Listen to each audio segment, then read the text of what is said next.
Now, linear dependence and linear independence. So these are two important terminologies used in Right. linear algebra. कि linear dependence क्या है और linear independence क्या है. So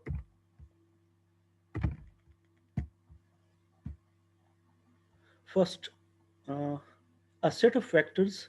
ये आपके पास एक सेट है वेक्टर्स का, जिसके अंदर वेक्टर्स हैं. इस इज अ सेट जिसके अंदर vector v1 v2 till vk है. इस अ सेट एस है, ये हमारे पास एक एस सेट है, इसके अंदर वेक्टर्स हैं. और ये सेट हमने कहाँ से लिया हुआ है? ये हमने वेक्टर स्पेस से लिया हुआ है. वी हमारा वेक्टर स्पेस है, और उस वेक्टर स्पेस का हमने एक सेट लिया हुआ है, उसमें से एक छोटा सा पोर्शन लिया हुआ है, एक सब सेट लिया हुआ है. तो ये हमारे वेक्टर स्पेस से हमने एक सेट बना के लिया हुआ है जिसके अंदर वेक्टर्स v1 v2 और टिल vk है. The set is called linearly independent if the vectors. इस सेट के अंदर जो वेक्टर्स हैं v1 v2 और vk, ये वेक्टर्स लीनियरली इंडिपेंडेंट होंगे इफ द वेक्टर इक्वेशन, ये जो इक्वेशन है c1 v1 c2 v2 till ck vk is equal to 0. अब रिमेंबर यहाँ पर लिखा है कि this is a vector equation. तो इस साइड पे देखें, ये पहला टर्म वेक्टर है, c1 कांस्टेंट है लेकिन ये चीज वेक्टर है, c2 कांस्टेंट है बट ये वेक्टर है, सिमिलरली ck कांस्टेंट है बट vk वेक्टर है. तो यहाँ पर टर्म बाय टर्म ये एक वेक्टर है. तो पूरा कम्बिनेशन जो, या पूरा जो लीनियर कम्बिनेशन है वो भी एक वेक्टर है. तो अगर ये लीनियर कम्बिनेशन को, इस लीनियर कम्बिनेशन को आप जीरो के बराबर रख ले, ये जो सेट एस के वेक्टर्स हैं, उन सेट के अंदर जितने भी वेक्टर्स हैं उनको उनका लीनियर कम्बिनेशन बना ले और उसको जीरो के बराबर कर ले. अब अगर ये साइड अगर जीरो है तो दूसरे साइड को भी जीरो आना चाहिए. अब इस साइड के जीरो होने के लिए दो पॉसिबिलिटीज हैं या डिफरेंट पॉसिबिलिटीज हैं. तो अगर आपके पास ये साइड जीरो है और दूसरे साइड के जीरो के लिए सबसे आसान पॉसिबिलिटी क्या है? कि ये दूसरा साइड भी जीरो हो. कांस्टेंट टर्म को जीरो करना है. स्केलर यस, नंबर को इसको जीरो. इसको ट्रिवियल, अगर ये zero हो जाए तो इसको ट्रिवियल सॉल्यूशन कहा जाता है. तो अगर आपके पास सारे कांस्टेंट जीरो हो जाएं, ये और सी, सारे जितने भी सी के कांस्टेंट्स हैं, अगर ये सारे कांस्टेंट जीरो हो जाएं तो आपके पास इस साइड से भी जीरो आएगा और इस साइड से भी जीरो आएगा. तो आपका जो वेक्टर इक्वेशन है वो इस तरह से सेटिस्फाई हो जाएगा. अब अगर सिर्फ आपका कांस्टेंट जीरो रखने के साथ सिर्फ एक ही पॉसिबिलिटी है, अगर आपके पास दोनों साइड के बराबर होने की एक ही पॉसिबिलिटी है कि सिर्फ कांस्टेंट ही जीरो करने से दोनों साइड बराबर आते हैं, तो तब जो वेक्टर होंगे इस लीनियर कॉम्बिनेशन के अंदर, ये वेक्टर्स, ये v1 v2 टिल vk, ये वेक्टर्स फिर हम कहेंगे कि these vector are linearly independent. ठीक है. लीनियरली इंडिपेंडेंट वेक्टर्स कौन से होंगे? कि अगर आप सपोज चार वेक्टर या तीन वेक्टर आपने ले लिए या दो वेक्टर आपने ले लिए, v1 और v2 दो वेक्टर ले लिए और दोनों का लीनियर कॉम्बिनेशन बना लिया और उसको जीरो के बराबर सेट कर लिया. अब जीरो आने के लिए आपके पास अगर अगर सिर्फ एक पॉसिबिलिटी है आपके पास, अगर एक ही पॉसिबिलिटी से वो जीरो होते हैं, और वो पॉसिबिलिटी अगर ये हो कि सारे कांस्टेंट जीरो रख ले, जिस तरह इस केस में सिर्फ c1 और c2 को अगर मैं जीरो रखता हूँ, तो तब हम कहते हैं कि जो हमारे वेक्टर हैं वो लीनियरली इंडिपेंडेंट होंगे. अगर दूसरी भी पॉसिबिलिटी है इसके जीरो होने के लिए, अगर अगर सारे कांस्टेंट्स के साथ ये साइड जीरो नहीं आता बल्कि कुछ और भी पॉसिबल वेज हैं जिससे ये साइड जीरो के बराबर आता है, तब हम कहेंगे कि ये वेक्टर्स आपस में क्या है? Linearly dependent. So this is a confusing idea. इसको ग्रास्प करना थोड़ा सा मुश्किल है. So let me rephrase my words and let me repeat it. क्या है, बिल्कुल स्टार्ट से मैं बताता हूँ. आपने एक सेट ले लिया है, अपने वेक्टर स्पेस से एक छोटा सा सबसेट ले लिया और उसके अंदर v1 v2 और vk वेक्टर्स हैं, और आप देखना चाहते हैं कि सेट के अंदर जो वेक्टर्स हैं v1 से लेकर vk तक, कि ये वेक्टर आपस में लीनियरली डिपेंडेंट है या लीनियरली इंडिपेंडेंट है. तो उसके उसके चेकिंग का क्या तरीका है? चेकिंग का तरीका यह है कि आप उन सब वेक्टर्स का लीनियर कम्बिनेशन बना ले, जो हमने पिछले स्लाइड पे पढ़ लिया. तो लीनियर कम्बिनेशन हमने बना लिया सब वेक्टर्स का, और इस लीनियर कम्बिनेशन को जीरो के बराबर पुट कर लें. अब इक्वेशन का एक साइड जीरो है और दूसरे साइड को भी जीरो होना चाहिए for the equation to be satisfied. अब अगर दूसरे साइड पे जीरो आने की सिर्फ एक ही पॉसिबिलिटी हो कि सारे कांस्टेंट को जीरो के बराबर रख ले, तो अगर सिर्फ यही एक पॉसिबिलिटी हो कि आप सारे कांस्टेंट को जीरो रखोगे तो जीरो बनेगा आपका ये वाला साइड, तो फिर ये जो वेक्टर्स होंगे ये आपस में क्या होंगे? Linearly independent. इंडिपेंडेंट. लेकिन अगर ये कांस्टेंट, इन कांस्टेंट की वैल्यू जीरो के अलावा, अगर एक भी कांस्टेंट की वैल्यू जीरो के अलावा कोई और वैल्यू आ गई, तो हम उसको कहेंगे non trivial solution. Trivial solution में सारे जो हैं सारे कांस्टेंट की वैल्यू 0 आएगी। तो अगर ट्रिवियल सोल्यूशन के साथ ये 0 होता है तो वेक्टर्स क्या होंगे? Linearly independent. लेकिन अगर एक भी इंडिपेंडेंट। कांस्टेंट नॉन जीरो आ गया इस लीनियर कॉम्बिनेशन में, तो हम क्या कहेंगे कि आपके जो वेक्टर्स हैं वो आपस में क्या है? लीनियरली लीनियरली डिपेंडेंट है। तो ये आइडिया एग्जांपल से थोड़ा सा मैं क्लियर करने की कोशिश कर लूंगा। This is very confusing, so example ही से चले समझने की कोशिश करते हैं। Check for linear dependence. Constant की सम के बराबर होगा सर। जी सर ये कांस्टेंट C1 C2 और Ck तक जो है सर, इसको इसका सम लेंगे वो 0 के बराबर होगा सर। नहीं नहीं, सम नहीं, इंडिविजुअली हर एक कांस्टेंट अगर 0 के बराबर रखेंगे। देखें ये साइड, इस लीनियर कॉम्बिनेशन को देख ले, इस लीनियर कॉम्बिनेशन में ये साइड क्या है? 0 वेक्टर है ना? 0 है सर। Yes 0 sir. है, ये 0 वेक्टर है, बोल्ड लिखा हुआ है। और अगर एक साइड 0 वेक्टर है तो दूसरे साइड से भी 0 आना चाहिए।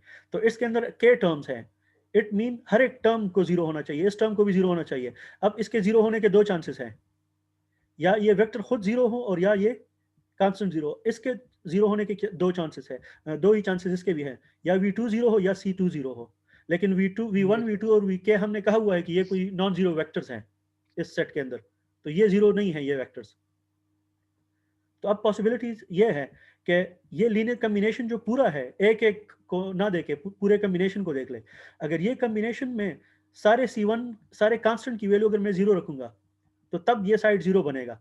तो इस केस में हम इसको मैं कहता हूं कि ये ट्रिवियल सोल्यूशन है। और इस ट्रिवियल सोल्यूशन के साथ अगर ये 0 बनता है तो फिर हम कहते हैं कि आपके जो वेक्टर्स हैं दे आर लीनियरली इंडिपेंडेंट। अगर इनमें से एक भी कांस्टेंट अगर नॉन जीरो आ जाता है तो फिर हम कहते हैं कि आपके वेक्टर लीनियरली डिपेंडेंट है। एग्जांपल से ये आइडिया और क्लियर हो जाएगा। तो चले क्राइटेरिया देखते हैं कि कैसे चेकिंग करेंगे। Quick check for linear dependence. A set, आपके पास अगर एक सेट है और उसके अंदर V1 से लेकर Vk तक वेक्टर्स हैं and k is greater then 2, mean के इस सेट के अंदर दो या दो से ज्यादा वेक्टर्स होने चाहिए कि k की वैल्यू आपकी एटलीस्ट 2 या 2 से बड़ी होनी चाहिए, 3 4 5 टिल एनी नंबर। सो आपके पास एक सेट है और उसके अंदर k नंबर ऑफ वेक्टर्स हैं and k is greater than और इक्वल टू 2। उस द सेट इज लीनियरली, अब आपके पास the set is linearly dependent if and only if at least one of the vectors can be written as a linear combination of the others in the S।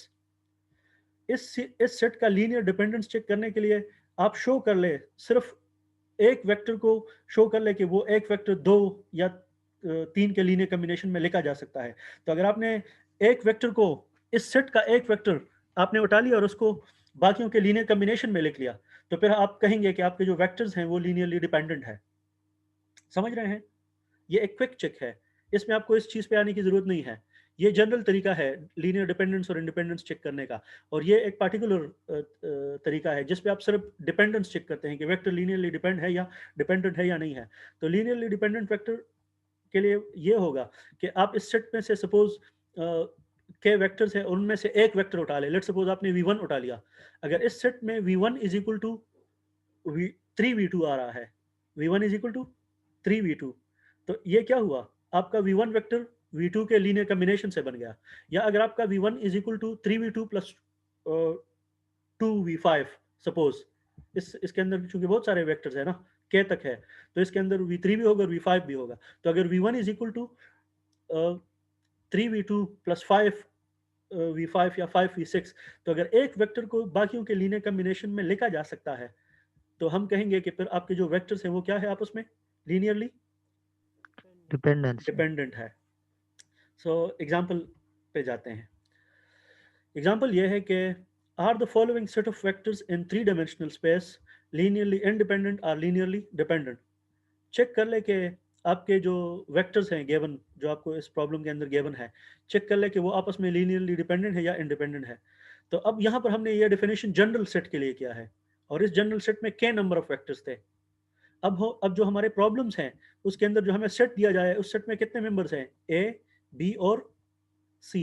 हमने सिर्फ इन तीनों vectors को देखना है कि ये लीनियरली डिपेंडेंट है या लीनियरली इंडिपेंडेंट है। तो इसके लिए मैं इस तरह का लीनियर कॉम्बिनेशन बना लूंगा और उसमें कहूंगा कि C1A प्लस, इस पहले के लिए अगर मैं पहले को करना चाहता हूं तो इसको मैं कहूंगा कि C1A plus C2B plus C3 C is vector, ये वाला, और फिर इस कम्बिनेशन को मैं 0 के बराबर सेट कर लूंगा। तो फिर मुझे उससे मैं फिर इन कांस्टेंट की वैल्यू निकालूंगा, जिस तरह हमने पिछले प्रॉब्लम में कांस्टेंट्स की वैल्यू निकाली। तो अगर सारे कांस्टेंट की वैल्यू 0 आ रही है तो ये मुझे क्या देगा, इससे मुझे क्या कंक्लूजन मिलेगा कि ये vector linearly independent. So let's do this.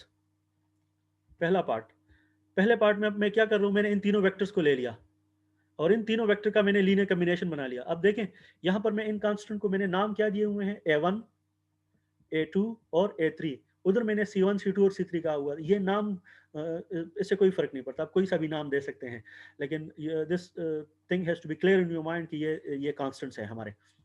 अब लीनियर कॉम्बिनेशन बना लिया और उस लीनियर कॉम्बिनेशन को 0 वेक्टर के बराबर सेट कर लिया। अब इन वेक्टर्स की वैल्यू पुट कर ले, ये वाली जो ऊपर यहाँ पर आपको A B और C की जो वैल्यू आपको नजर आ रही है, तो ये वाली वैल्यू इसमें पुट कर ले और थोड़ा सा रीअरेंजमेंट कर ले, जिस तरह हमने पोलिनोमियल के केस में रीअरेंजमेंट की थी। अब रीअरेंजमेंट कर ले और देख ले कि क्या हो रहा है। अब देखें इस लीनियर इक्वेशन को, इस कॉम्बिनेशन को देख ले, ये साइड क्या है, 0 है, और ये दूसरा साइड जो है ये लीनियर कॉम्बिनेशन है। अब इस लीनियर कॉम्बिनेशन, ये साइड 0 है और इस साइड पे आप आके देख ले, this is 3a I unit vector minus 2a j unit vector और minus 3a k unit vector. अब दूसरे साइड में ये है, अब इसके 0 होने की सिर्फ और सिर्फ एक ही पॉसिबिलिटी है, क्योंकि ये I unit vector, j unit vector और k यूनिट वेक्टर ये 0 नहीं है, ये नॉन जीरो वेक्टर है। I is a non zero vector, j is a non zero vector. तो अगर ये वेक्टर्स 0 नहीं है, ये j और ये k, तो क्या पॉसिबिलिटी बचती है, एक साइड 0 है, ये कांस्टेंट 0 है, ये सारे कांस्टेंट 0 के बराबर। तो इस लीनियर कॉम्बिनेशन के 0 होने के लिए सिर्फ एक ही पॉसिबिलिटी है और वो ट्रिवियल सॉल्यूशन है, जिसमें सारे कांस्टेंट की वैल्यू क्या हो, 0 0 0 0 हो, कि A1 A2 और A3 सारे 0 रख ले, तो तब ये लीनियर कॉम्बिनेशन 0 के बराबर बनता है। तो अब इसका कंक्लूजन क्या हुआ कि ये वेक्टर आपस में क्या है, लीनियरली इंडिपेंडेंट है, ये वेक्टर आपस में इंडिपेंडेंट है। देन दूसरा केस, जो दूसरा एग्जांपल है, उसमें मेरे पास एक वेक्टर ये है और दूसरा वेक्टर ये है, सिर्फ दो ही वेक्टर्स हैं। अब इन दो वेक्टर्स का लीनियर कॉम्बिनेशन बना ले, A1A plus A2B is equal to 0, इसको 0 के बराबर रख ले। अब इसमें A की वैल्यू ये पुट कर ले और B की वैल्यू ये वाली पुट कर ले, इधर यहाँ B की वैल्यू रख ले और वही रीअरेंजमेंट कर ले, मल्टीप्लाई कर ले, इन कांस्टेंट को ब्रैकेट पे डिस्ट्रीब्यूट करके रीअरेंज कर ले। तो रीअरेंजमेंट के बाद आपको ये चीज मिलती है, ये अब ये साइड 0 है, इस साइड के 0 होने के अब आपके पास कितने चांसेस हैं, एक ही चांस आपके पास है कि ये पूरा, क्योंकि I यूनिट वेक्टर है और J यूनिट वेक्टर है, तो ये I यूनिट वेक्टर आपके पास नॉन जीरो है और ये J यूनिट वेक्टर भी नॉन जीरो है, और अगर ये साइड 0 है तो इसके लिए ये लाजमन 0 होना चाहिए, ये कोएफिशिएंट, और सिमिलरली इस साइड का ये वाला कोएफिशिएंट भी 0 होना चाहिए। तो अगर आप इसको 0 के बराबर करते हैं तो क्या बनता है, इसको 6A1 minus 2A2 is equal to 0.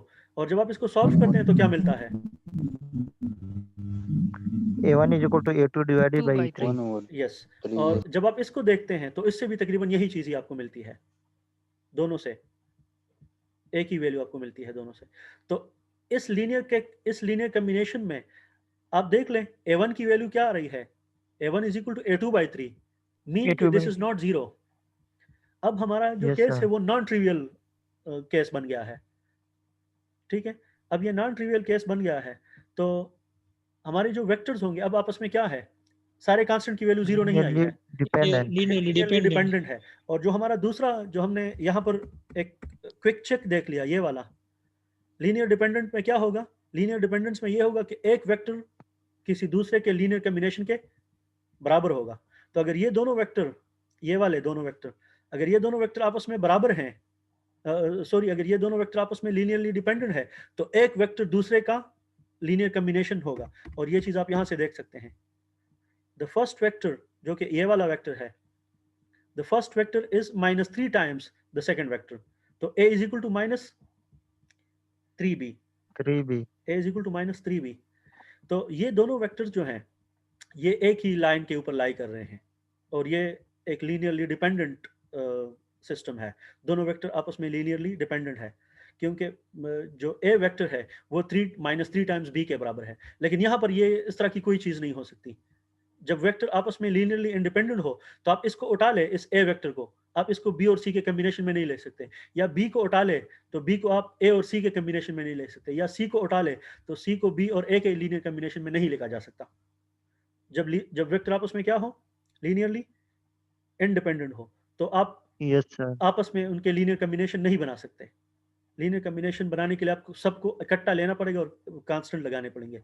लेकिन यहाँ से आप जब वेक्टर लीनियरली डिपेंडेंट हो तो एक वेक्टर दूसरे के स्केलर मल्टीपल्स के बराबर होगा, या इन जनरल एक वेक्टर जो होगा वो बाकियों के लीनियर के कम्बिनेशन के बराबर होगा। तो ये क्लियर है सर ये तो हमें वैसे भी पता चल चल सकते सकता हैं, है फॉर इधर से। एग्जांपल। यस हाँ, सर। इधर से आपको यस पता सर। चल सकता है, क्योंकि ये बहुत स्पेशल केस है और बहुत ही सिंपल केस है। अगर आप इस वेक्टर को देख ले -2, 3 और 0, और अगर इस बी वेक्टर को मैं -3 से मल्टीप्लाई करूंगा तो मुझे ए वेक्टर मिलेगा। तो इस केस यस में आपको सर। सॉल्व करने की भी जरूरत नहीं है।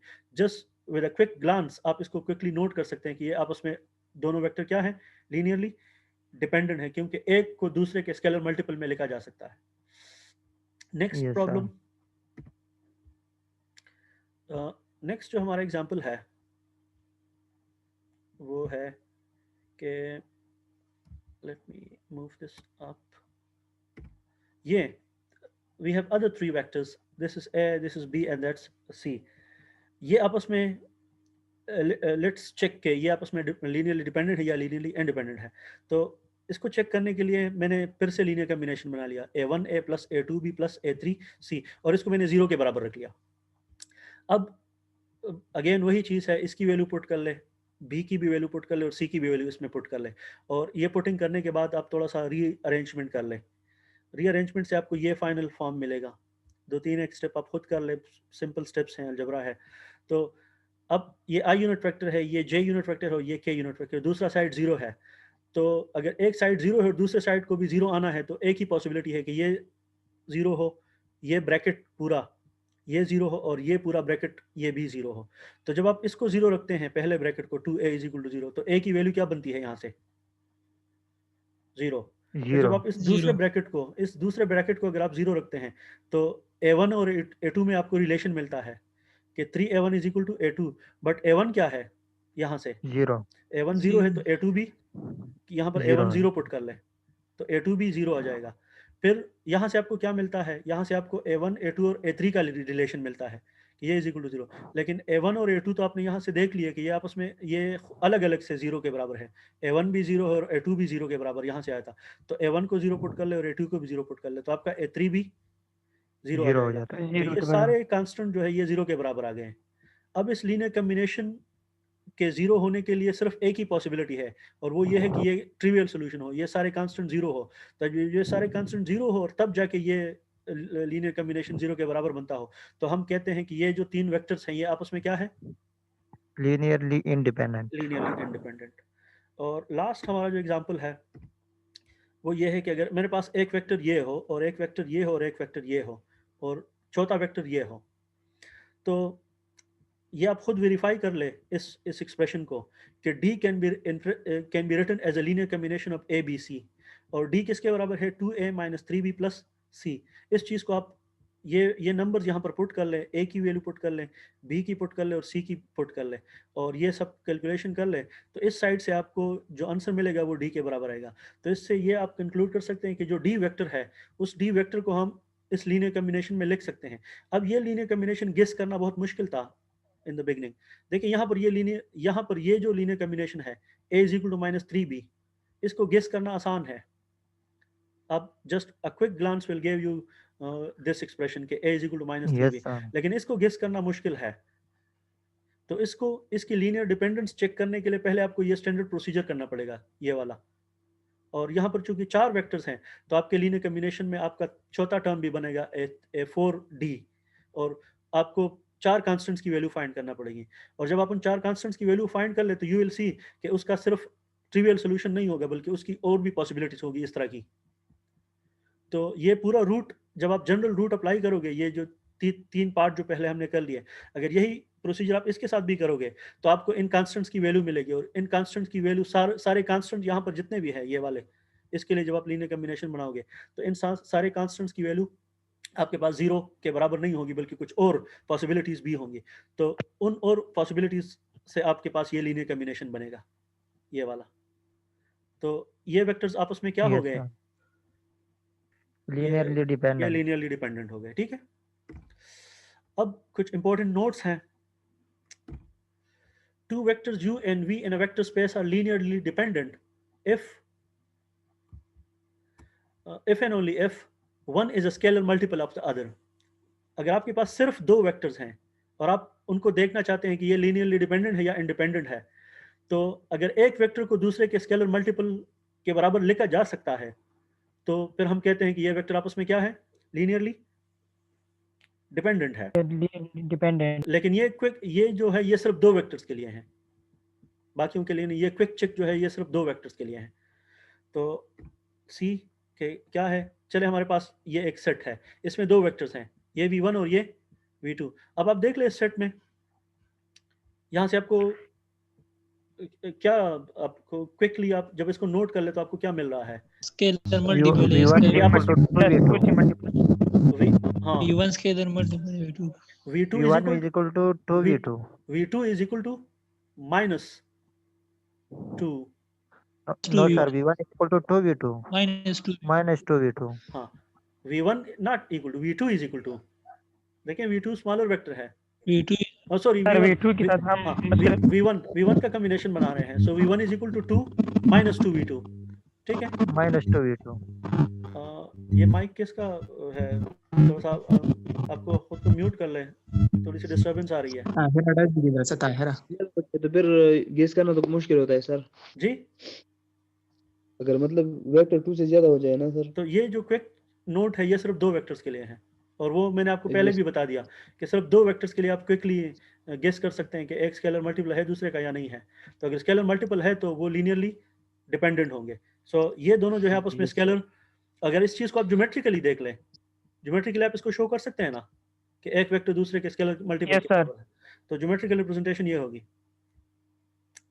जो आपका v1 वेक्टर है ये वाला, ये v2 के अपोजिट डायरेक्शन में है, तो और उससे लेंथ में डबल है। अगर ये देख ले, ये v2 है, इसका लेंथ इतना है, और ये आपका v1 है, इसका लेंथ उसके डबल है, लेकिन इसका डायरेक्शन भी इसके अपोजिट है। तो यहाँ से देख ले कि v1 is equal to minus 2v2। तो पहला ये जो v1 वेक्टर है ये v2 के स्केलर मल्टीपल के बराबर है, और वो स्केलर मल्टीपल यहाँ पर -2 है। तो ये दोनों वेक्टर आपस में क्या है? Linearly dependent. हाँ, जब दो वेक्टर एक लाइन के ऊपर लाई कर रहे हो, चाहे अपोजिट हो चाहे सेम डायरेक्शन में हो, लेकिन जब दो वेक्टर्स एक ही लाइन के ऊपर लाई कर रहे हो तो वो वेक्टर वो मस्ट है कि वो आपस में लीनियरली डिपेंडेंट होंगे, क्योंकि वो एक वेक्टर दूसरे के मल्टीपल के बराबर होगा, जिस तरह यहाँ पर है। सिमिलरली दूसरा केस देख ले, ये सेट देख ले, ये v1 है और ये v2 है। इसको जरा देख लें एक मिनट के लिए कि ये आपस में स्केलर मल्टीपल बनाते हैं या नहीं बनाते। एक वेक्टर दूसरे के स्केलर मल्टीपल के बराबर आता है या नहीं आता? नो सर, ये नहीं आता, नहीं बनाते।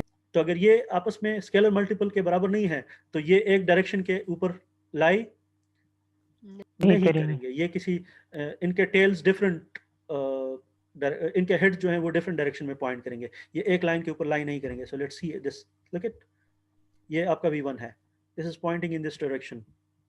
Remember these are space vectors, ये थ्री कंपोनेंट्स हैं। Sir ji v1 is actually a plane vector, xy plane में है। जी जी एक्सक्यूज मी सर। जी सर ये linearly dependent and linearly independent, sir हम ये वेक्टर पर अप्लाई करते हैं सर, ये मतलब पॉलिनोमियल पर भी अप्लाई हो सकता है सर? एग्जैक्टली, ये आगे आ रहा है पॉलिनोमियल्स के ऊपर। नेक्स्ट हमारा स्लाइड है कि पॉलिनोमियल आपस में लीनियरली डिपेंडेंट और इंडिपेंडेंट कैसे होंगे, और फिर हम इसी आइडिया को जनरल भी करेंगे कि फंक्शंस आपस में इन जनरल लीनियरली डिपेंडेंट और इंडिपेंडेंट हो सकते हैं या नहीं हो सकते। यस सर, ठीक है। सो ये आप एक्सटेंड करेंगे आगे आइडिया। सो ये आपका वेक्टर इस डायरेक्शन में है v2, और ये जो सेट है इनके अंदर जो दो वेक्टर्स हैं they are linearly independent. Next, linear dependence and independence of functions, जिस तरह आपने जिक्र कर लिया कि पॉलिनोमियल्स को देखना। So we say that functions के लिए अब हम लीनियर डिपेंडेंस और इंडिपेंडेंस देखते हैं। तो लीनियर डिपेंडेंस और इंडिपेंडेंस का हमारा इक्वेशन क्या था? हम लीनियर कॉम्बिनेशन बनाते थे, तो वो हमने स्केलर्स के वेक्टर्स के लिए बनाया था। अब मैंने एग्जैक्टली उसी तरह का लीनियर कॉम्बिनेशन फंक्शंस के लिए बना लिया। तो k1 is a constant, k2 is a constant और kn इज अ कांस्टेंट। और ये जो यहाँ पर है f1, f2 और f3 ऑफ x, ये मेरे पास फंक्शंस हैं। और ये पूरा जो एक्सप्रेशन है ये एक लीनियर कॉम्बिनेशन है, और ये इस लीनियर कॉम्बिनेशन का ये जो साइड है दिस इज 0। अब इसका एक साइड 0 है, दूसरे साइड के 0 होने के लिए आपके पास अगर सिर्फ एक ही पॉसिबिलिटी हो कि ये सारे कांस्टेंट्स 0 कर ले आप, ये k1, k2 और kn, तो अगर ये सारे कांस्टेंट 0 हो तब जाके ये इक्वेशन सेटिस्फाई हो, तब जाके इस साइड से 0 आता है, क्योंकि ये साइड 0 है तो दूसरे साइड ने भी 0 होना है, तब जाके ये इक्वेशन, ये इक्वलिटी बनेगी। तो अगर एक साइड 0 है, दूसरे साइड को 0 बनाना है, तो अगर सिर्फ एक ही पॉसिबिलिटी हो कि इसके 0 बनने की, कि ये सारे कांस्टेंट जो है वो 0 के बराबर आ जाए, तो तब हम कहेंगे क्या हमारे जो फंक्शन है वो क्या है आपस में, अगर सारे कांस्टेंट 0 आ जाए, इंडिपेंडेंट है, लीनियरली इंडिपेंडेंट। independent. और अगर सारे कांस्टेंट्स हमारे पास, उसमें से कोई भी कांस्टेंट जो है वो नॉन जीरो बना, तो फिर हम कहेंगे कि जो फंक्शन है वो आपस में क्या है, लीनियरली डिपेंडेंट फंक्शन डिपेंडेंट। है। अब ये फंक्शंस के लिए देखना है, सो लेट्स प्रोसीड। अब देख ले इस एग्जांपल को, sin स्क्वायर x और 1 माइनस cos स्क्वायर x, ये एक फंक्शन है और ये दूसरा फंक्शन है, आर लीनियरली डिपेंडेंट, ये आपस में लीनियरली डिपेंडेंट है। क्यों? कि ये मैंने जो लीनियर कॉम्बिनेशन बनाया हुआ है यहाँ पर, इसका कोएफिशिएंट क्या है, sin स्क्वायर x का कोएफिशिएंट क्या है 1, और यहाँ पर देख ले ये जो दूसरा फंक्शन है ये वाला, इसका कोएफिशिएंट क्या है, इसका -1। एक का कोएफिशिएंट 1 रखा हुआ है, दूसरे का -1, तो मीन यहाँ पर जो k1 है वो 1 है और k2 जो है वो 0 नहीं है। हाँ, तो ये कांस्टेंट्स की वैल्यू 0 नहीं है और फिर भी आपका साइड 0 बन रहा है, तो इट मीन ये जो दो फंक्शंस है ये आपस में क्या है, डिपेंडेंट है, लीनियरली डिपेंडेंट है। अब आप दूसरे एग्जांपल पे आ जाएं, ये sin kx और cos kx, इसका लीनियर कॉम्बिनेशन बना ले, ये चेक करना चाहते हैं हम, ये sin kx और cos kx को हम देखना चाहते हैं कि ये लीनियरली डिपेंडेंट है या इंडिपेंडेंट है। तो इसको देखने के लिए मैंने इसका लीनियर कॉम्बिनेशन बना लिया। अब ये कॉम्बिनेशन 0 के बराबर कब होगा, जब ये कांस्टेंट टर्म 0 होगी। इसके 0 होने की सिर्फ और सिर्फ एक ही पॉसिबिलिटी है, अगर ये साइड में 0 कर लूँ, ये वाला साइड अगर 0 हो जाए, ये अगर ये साइड 0 है तो sin kx और cos kx ये 0 नहीं है किसी भी जनरली x वैल्यू के लिए। x की अगर आप 0 भी वैल्यू रखते हैं तो b नहीं, लेकिन किसी जनरल x के लिए ये sin kx और cos x यूजुअली 0 नहीं होते। अगर आप x की कोई भी वैल्यू पुट कर ले, यहाँ पर कोई रियल वैल्यू पुट कर ले यहाँ पर और यहाँ पर, तो ये sin kx और cos kx कभी 0 नहीं आएंगे। तो इट मीन कौन सी पॉसिबिलिटी बच गई, कांस्टेंट टर्म 0 है, कांस्टेंट टर्म का 0 होना लाजमी है। इस इक्वेशन को 0 लाने के लिए, क्योंकि ये साइड तो 0 है, इसको 0 लाने के लिए सिर्फ और सिर्फ एक ही पॉसिबिलिटी है, जब सारे कांस्टेंट 0 हो, और इस केस में दो कांस्टेंट्स हैं। तो जब ये दोनों कांस्टेंट 0 हो जाएंगे तब जाके ये इक्वेशन सेटिस्फाई होगा, तब जाके ये साइड भी 0 बनेगा, क्योंकि दूसरा साइड ऑलरेडी 0 है। तो अगर सिर्फ और सिर्फ एक ही पॉसिबिलिटी हो कि दोनों कांस्टेंट 0 हो, तो फिर हम कहेंगे कि ये फंक्शन आपस में क्या है, Linearly independent. हाँ। अब इस चीज़ को क्विकली कि हम कैसे चेक करेंगे, क्योंकि ये तरीका तो बहुत ही एक कॉम्प्लिकेटेड, क्योंकि अगर ये तो दो फंक्शन है तो हमने जस्ट देखते ही हमें पता चल गया विद अ क्विक ग्लांस कि ये आपस में कांस्टेंट्स की वैल्यू क्या है, या यहाँ पर हमने गेस कर लिया। लेकिन अगर ये बहुत सारे फंक्शंस हो, n नंबर ऑफ फंक्शंस हो, तो उस केस में हम कैसे गेस करेंगे, ये तो मुश्किल हो जाएगा। सो इसके लिए आइडिया है, रॉन्स्कियन आपने नाम सुना होगा अगर आपने डिफरेंशियल इक्वेशन का कोर्स पढ़ा हुआ है, कि डिफरेंशियल इक्वेशन के जब आप सोल्यूशन फाइंड करते हैं लाइक हार्मोनिक ऑसिलेटर के, तो फिर आप उसका लीनियर डिपेंडेंस और इंडिपेंडेंस उन फंक्शंस का चेक कर सकते हैं by Wronskian. So let's first time नाम सुना, रॉन्स्कियन का नाम नहीं सुना? नहीं sir. This is Wronskian. So before going to discuss, I think मेरे मीटिंग का टाइम शॉर्ट है, so should I take a new meeting और इसी में ही कंटिन्यू करूं? So take a new meeting. Okay, so let me stop recording.